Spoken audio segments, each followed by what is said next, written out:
Vsakič, kadar vodimo, v resnici nastopamo. Že če vodimo samo pogovor z eno osebo ali vodimo sestanek ali prisostvujemo sestanku, kadar vodimo predstavitev, vsakič znova nastopamo. Torej moramo poskrbeti za to, da ne bomo imeli treme, da bomo za to psihološko primerno pripravljeni, da se bomo znali in obleči in obnašati in da bomo vsebino podali na ta način, da jo bodo lahko na drugi strani tudi slišali, kakor smo želeli povedati.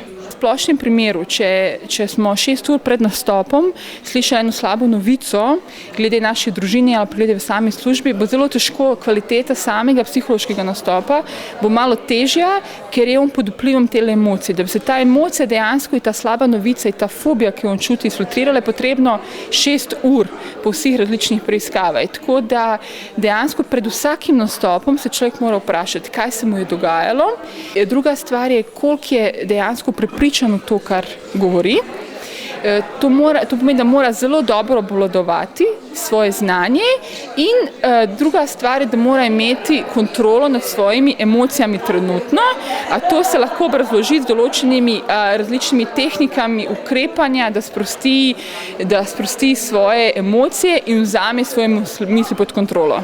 Ko se začnemo pripravljati na nastop, moramo predvidevati, kaj nas čaka, kakšno je okolje, kakšni so slušatelji.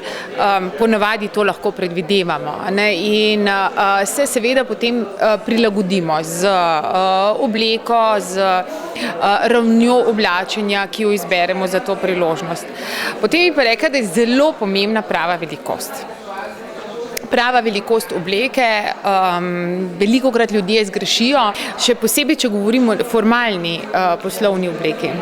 Važno je ob nastopu, da izberemo tudi prave dodatke, ki niso moteče za slušatelje, ali pa ne vem, kakšni detajli, ki jih ves čas popravljamo in lahko zelo motijo slušatelje. Torej na nastop smo najbolj pripravljeni takrat, ko smo psihično zmenjeni sami seboj, ko smo 90% vsebinsko pripravljeni, zato ker je vsebina, ne glede na to, da zajema samo 7% našega celotnega nastopa, vendar je najpomembnejša. Samo v tem primeru nam bodo v prid neverbalne in verbalne veščine, ki jih obvladamo. Če vsebine ne obvladamo in če nismo prepričljivi oziroma ne verjamemo vanjo, potem bolje, da se pred občinstvom ne pojavimo. Kar se tiče same priprave, nastop vedno oblikujemo vsaj mesec in pol prej, vsebinsko. Potem pa bolj, ko se bliža nastop, več energije vlagamo v treniranje verbalnih in neverbalnih veščin, v šport, v primerno prehrano in v pozitivno razmišljanje.